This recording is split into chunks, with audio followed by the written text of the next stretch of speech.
Welcome to Trade Talk, the podcast where construction pros connect, share, and grow. Brought to you by Contractors Connect, this show dives into real-world issues facing today's builders on and off the job site. Whether you're swinging a hammer, running a crew, or scaling a business, we've got the insights, stories, and expert tips to help you level up in the building industry. I'm Sarah White. And I'm Erin Bacher. And together, we'll be talking shop with industry leaders, tradespeople, and innovators who are shaping the future of construction. Let's get to work. This is Trade Talk.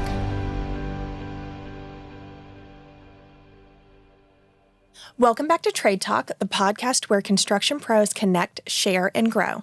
I'm your host, Sarah. And I'm Erin, and we're back here today with Ashley Curtin talking about human relations. Yes, she had so much great advice that we didn't want to let her go. And so we are diving back in with lots of great advice and information for people in the construction industry.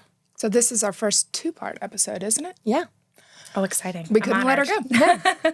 All right. We definitely missed some questions that we wanted to hit on with you. So let's get back into it. What are some best practices for creating a workplace that has diverse hiring processes and applies to different industries?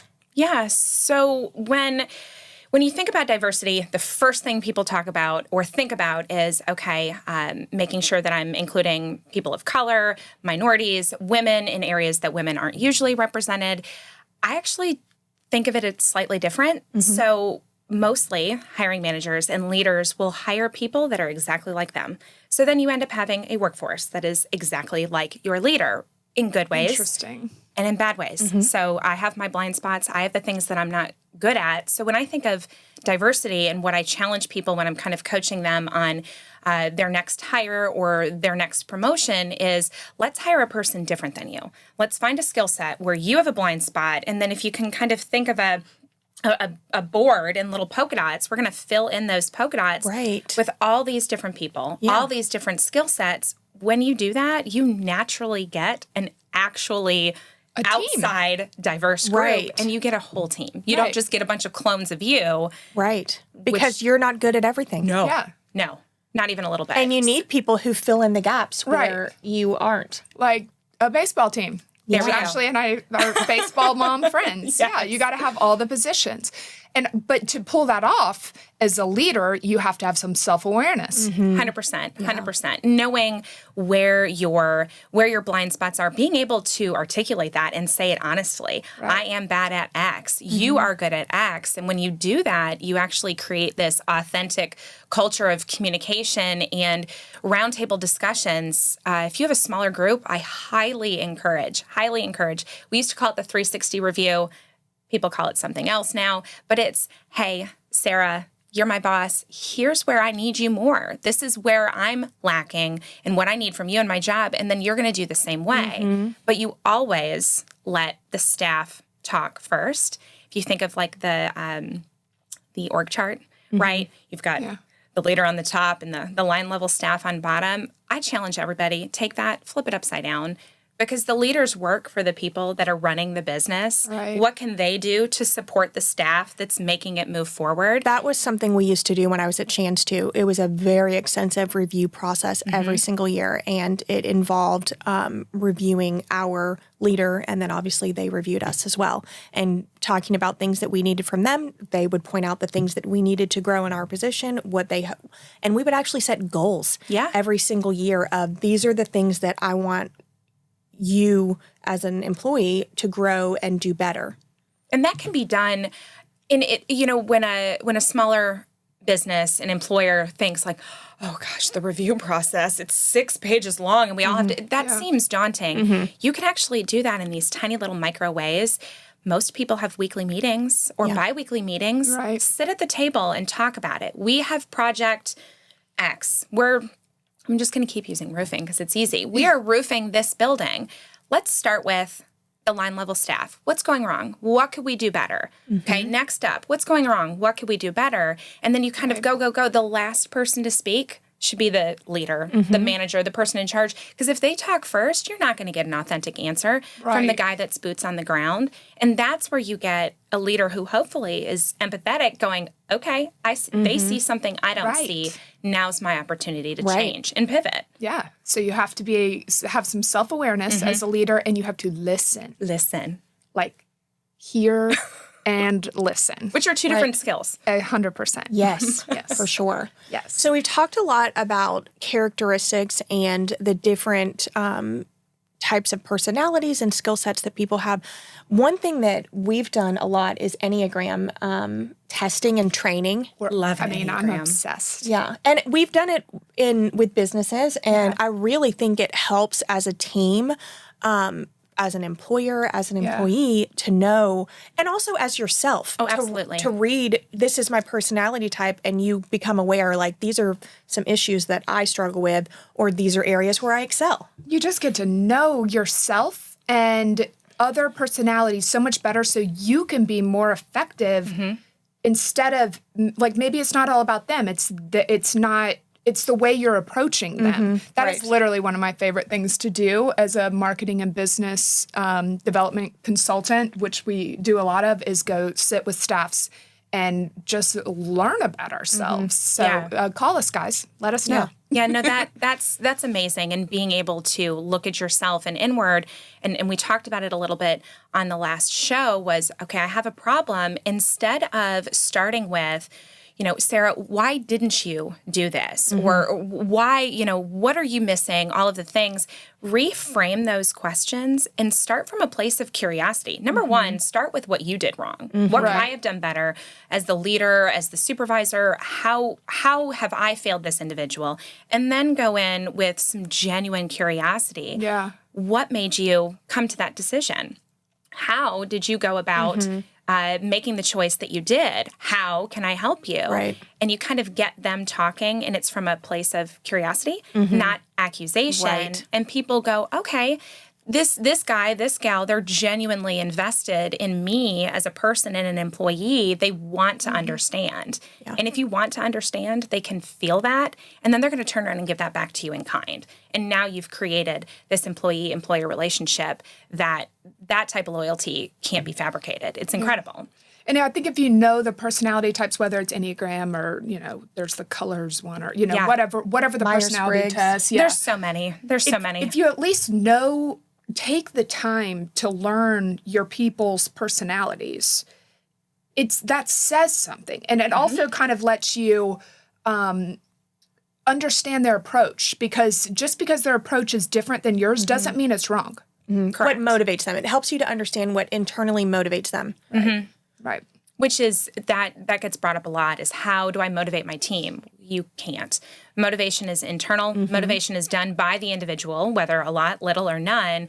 You, the employer, can't motivate them. What you can do is engage with them. What you can do is spend $100 on a test to see what them ticks. Nothing says, I want to get to know you better and help you be successful.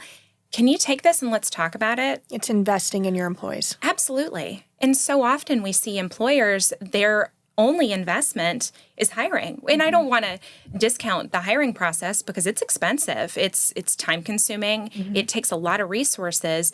But where people fall short is they go, I hired this individual. Here's their paycheck. I'm all done pouring into them. And that's where we miss the mark. And that's where you get people that leave. Yeah. Well, but you said hiring is an expensive investment, but losing people is even more expensive. Double. Minimum, double. That's like the expenses of moving when you move. Correct. Homes, like, it's the same thing. Yeah. I mean, it's a big deal. So it is. Keeping people is not only just easier, it's a financial decision.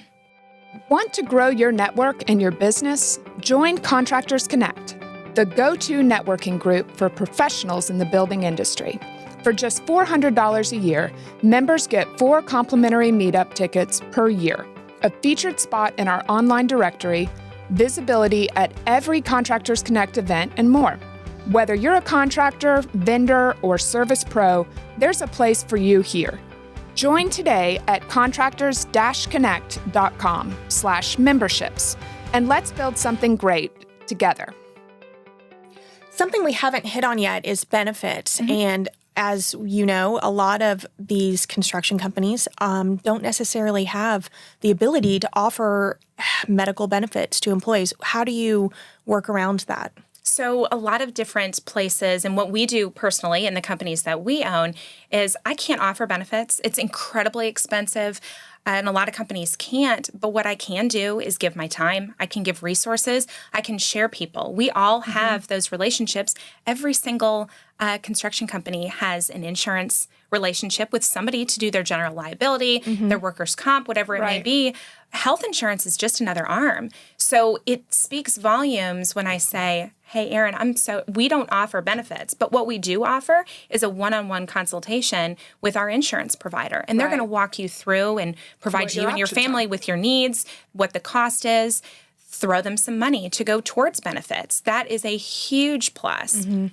But navigating the insurance process itself, what I've learned, and that coming from Total Benefits, is it's such a huge, it's overwhelming. The language is weird. You have to have a PhD to understand it. And just giving your staff, hey, on Tuesdays, we've got Sally. She's coming in and she's just going to answer questions. Bring your EOBs. Do you have a bill from a doctor's office that you don't understand? Bring it in. Let's take a look at it. I love that. And it's nothing. And I promise you, as an old Total Benefits person, nothing gets me geeked out more than when people are like, will you talk health insurance to me? Because it's so weird and I love it so much. And so it's a huge little thing. Yeah. And just little stuff like, okay, well, that's traditional benefits. Maybe I can kick something towards your education. There's multiple different levels of all those different certifications in the trade school. So, Erin, I see you have an aptitude to be an electrician. What does it take? Where do you want to go?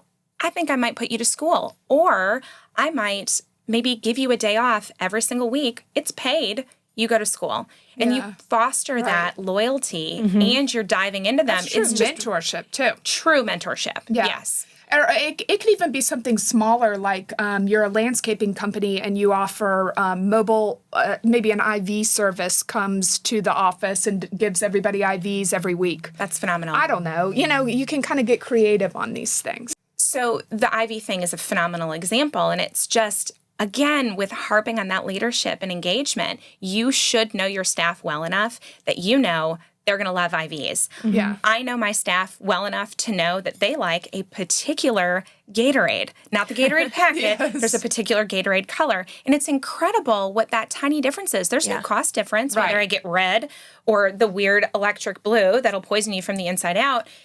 But showing my staff, I listened. Here's the red. This is what you like. I listened. There's granola bars. Hey, I listened. There's chargers in all of the trucks so that you can charge your phone.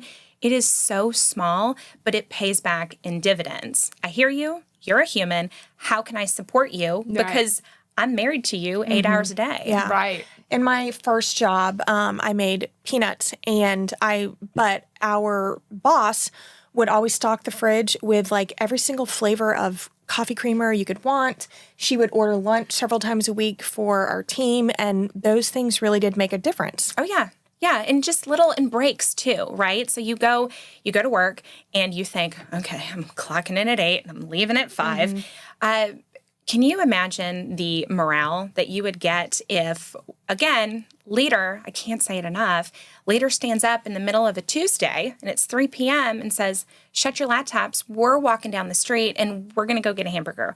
We're going to go get an ice cream cone. They love food. They love food. They love food. But it's such an easy way to say, I hear you. I see you. You're working hard. We need a change of scenery. Let's just do something different. And let me show you how grateful I am that you're here. Right. Tiny, tiny little things like that pay back dividends. The casual dress day. Yeah. From a corporate perspective. Such a big deal when I was a teacher. Huge. Jeans on Friday. Cost $0. Huge. Cost $0. And people love it. So just getting creative. Right. What do my people like? What do they care about? Yeah.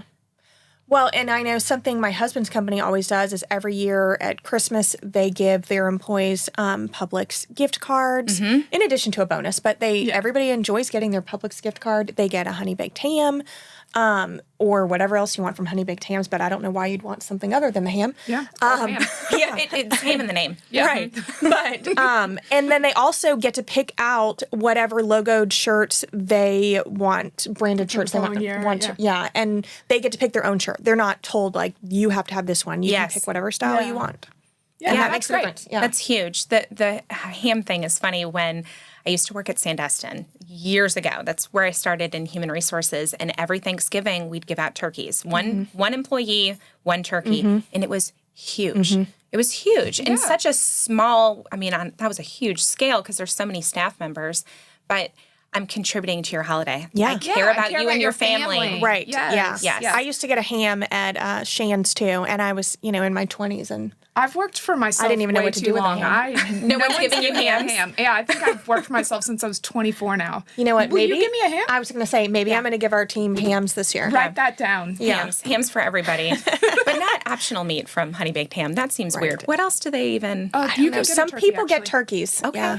Is It's it honey not baked shaped like a turkey. I think it's a honey baked turkey. Okay. Yeah. I'll let you know. I'm going to ask. You're for that, about too. to get I'm one. going to get a ham and a turkey. Yeah. Catch up for lost time. Yeah. Calling all women in construction, this is your moment to build boldly. Join us for the Built to Lead Women in Construction Summit, happening August 21st at the Emerald Grand in Destin, Florida. This one-day event brings together industry leaders for powerful keynotes, breakout sessions, and real talk about leadership, growth, and opportunity in the building world. Space is limited, so grab your ticket now at contractors-connect.com/contracther. Let's break ground together.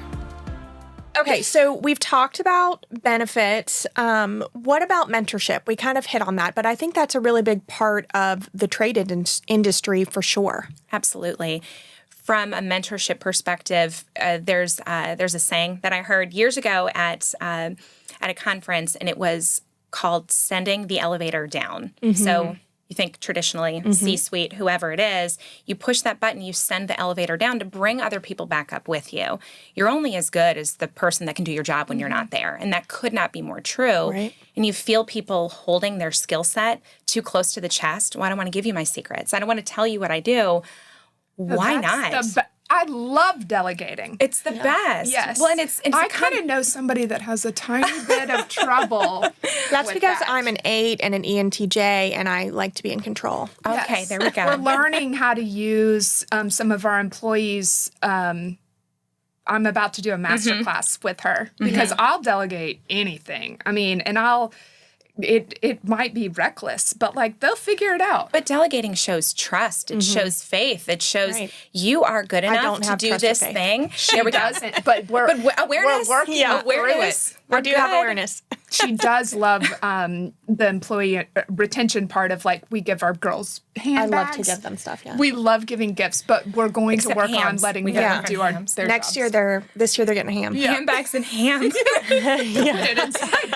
Just put it inside. There we go. But so I know this is kind of an issue for the trade industry that a lot of people are aging out. Yeah. So you're seeing these people that were in the trade industry. We talked about kind of that age group. They're going on, they're aging out, they're retiring. We have a gap. And now we have these younger folks. Those leaders, you got to jump back in and say, I see something. You've identified a person. Aaron, you're not good at math, but you are really good at this. Let me teach you. Let me show you. And that model of skills, traits, characteristics, Right. you'll know early on. And I think a lot of folks in the trade industry can tell you this. If you there was a joke, and I'm not even going to attempt it because I'll butcher it, but if you were to put tools in front of someone, you can watch their ability to learn them simply by the way that they pick them up and hold them. Yeah. 100%. Even with babies.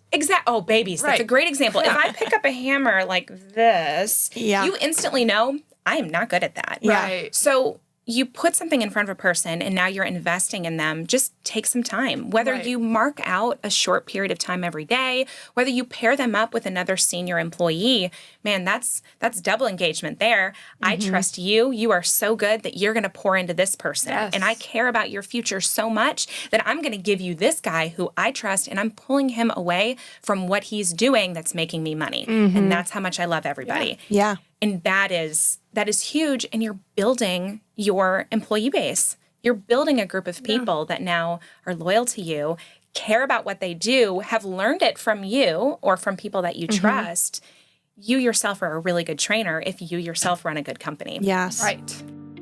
If you're in the construction industry and your marketing feels more like a punch list than a plan, it might be time to call in the pros. At Bespoke Consulting, we help contractors and construction businesses get noticed with branding that builds trust, websites that convert, and marketing strategies that actually move the needle. Want to grow your business without wasting time or money? Start with Bespoke. Learn more at bespokeconsulting.com. This has been so helpful and informational, and I mean, I can't believe it. I know. One of my favorite to date. I know, and I'm so thankful that you stayed with us for a second episode. Oh, yeah. But now it's time for something a little more fun. We're going to do a rapid fire round where we're just going to throw out some questions, and you're going to give us your immediate reaction. Very exciting. Are you nervous? A little bit. Now that I said that? But not really. I'm nervous that if you ask me a question, I'll say something totally off base, like frog or coffee. I know hope what? you do. Maybe that'll increase our ratings. There we go. Okay, so what is the most common hiring mistake that you see? Hiring fast. Okay. Hiring fast. That should be a slow process. Okay. Always. Filling, can he fog up a mirror? He's hired. Right. Let's not do that. Yeah. I like it. That sounds like me, too. Yeah. That's why she paused.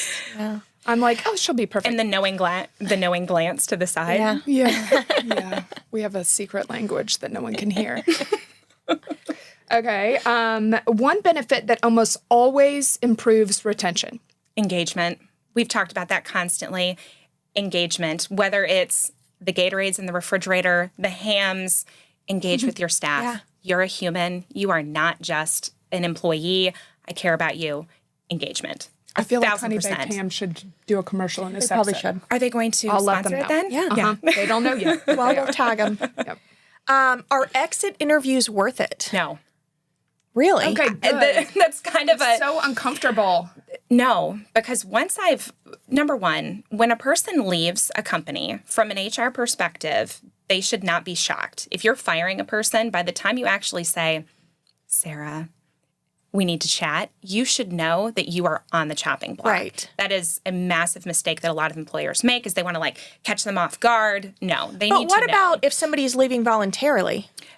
You should be so engaged with your employee You know why. that you know why. That's why those exit interviews are so bizarre because you trot By the out time you got to this point. you trot out this 3-page document and you say, hi, tell me about why you're leaving. You're so checked out from your small business staff member who's going on and you don't know why they're leaving. You should know. You should know that shame they're on you. exactly. You should know that they're moving because they have an ailing grandparent, or you should know that they are pivoting to a different career. That's the challenge. That's an interesting answer. I like that. Okay. In one word, what makes a great employee? 2 words: servant heart. Okay. Servant heart. People that are remembering why we're here. And that, I think there's a tendency to lose that. You're building a house. That's someone's home. You are taking care of a family in a small way, in a big way. You're selling something. You're providing for a company that also has a family. Right. And they're forking out a lot of money for this. Like, it may lot. just be another job to you, but it shouldn't be. It's a big deal. The servant heart mentality goes from it's not just a job. Right. And it's a Ritz-Carlton thing, going back to hospitality. We are ladies and gentlemen serving ladies and gentlemen and remembering that we're all professionals, no matter what we do. Cleaning toilets or sitting in a boardroom, we're all professionals, and having some pride in what we're doing and remembering, why am I doing this? I truly care about the people that are going to sit on that toilet in an hour. I truly care about the house that I'm building. And that is huge. Yeah. Okay, so on that note, one word to describe the perfect leader. Servant heart. Yeah. I care about the people that are working for me. I will get down in the dirt with you and do all the things that you're doing. I'm above nothing. I'm above nothing. Toilets need to be cleaned. I'm cleaning them. If I can't clean them, I'm giving you every tool in my arsenal so that you can be the best toilet cleaner on the planet. And never forgetting why you're in the seat that you're in. It's because of the people working for you. Yeah. And a servant heart knows that they are part of the team. Correct. Not the coach of the team. Correct. You are in it. You are speaking last and listening first. Always. Always. I like that. Okay, so lastly, if you are at a Coldplay concert and you're caught on the kiss cam having an affair With the HR girl. what should you do on Monday? I mean, this is like a whole episode. This is a whole episode. This is a whole thing. Golly. I mean, it's definitely sad because you have these individuals in a leadership position that are entrusted with holding, keeping, and creating a company culture and then very publicly deviating from that. So there's that piece. That is the most HR answer that I can give you. On the other side, if we look internally at all of us, regardless of what position you're in, you are not the worst decision that you've ever made. And that couldn't be more true. So while it was done publicly, and that's terrible, and they probably shouldn't have just ducked, that made it more aggressive. Yeah, I know, hindsight it was like a duck and roll. 2020. Yeah, it was more like a duck, roll, and shove. Yeah, wasn't there a go away? Yeah. It was bad. So on one hand, you are tasked with keeping and holding a company culture. You really are, and you're the face of it. And when that face makes a very public mistake, it's no bueno. There's no way around that. However, that doesn't, and this is the part that saddens me from a professional standpoint, those personal choices don't make those individuals less good at their job. It makes them less good at that particular judgment, and maybe definitely calls into question their ethics and that, but it's just, that's the very political HR answer. It's such a mess. I mean, I just and then the employee in the background that obviously knew she's everything. She was smiling oh my God. Caught. Yeah. It just sucks for everybody at the office on Monday. It definitely Actually, does. I think it would be one of the best days at work on Monday. Yeah, actually, I mean, maybe it'd be interesting. Well, do you think? Is it sexual harassment? What do we don't... you could go many different ways. Yeah. I get my weird HR hat on here and go, I think I would just say, interesting. Maybe you are a better fit in another company. Building. But who said that? The HR department? I mean, well, that's that's the funny who thing. Who had the meeting with who? Yeah. That's interesting. I know. Hi, Mr. CEO, you're going to have to go see HR in the morning. Right. Yeah, he's like, I already did. A time or two. I mean, just saying. Well, I think that's a good note to end on. Yeah. Before we get into something that's very unpolitically correct. Well, I mean, it is what it is. I didn't do it. No, for sure. All right, Ashley, thank you so much for joining us. This has been really great. And we will get with you on coming up with some tools and resources that we can share with our listeners and give them information on how they can reach you if they need consulting. But thanks again. This was great. Thanks for coming. You nailed it. Thank you. I enjoyed it tremendously. No one wants to talk to me about HR stuff. So when you guys said, do you want to talk HR? I'm like, absolutely. It was so informative. I loved it. Love it. All right. See you next Tuesday. Thanks for tuning into Trade Talk, powered by Contractors Connect, where construction pros connect, share, and grow. If you enjoyed today's episode, be sure to like and subscribe, leave a review, and share it with your crew. Until next time, stay sharp, stay safe, and keep building.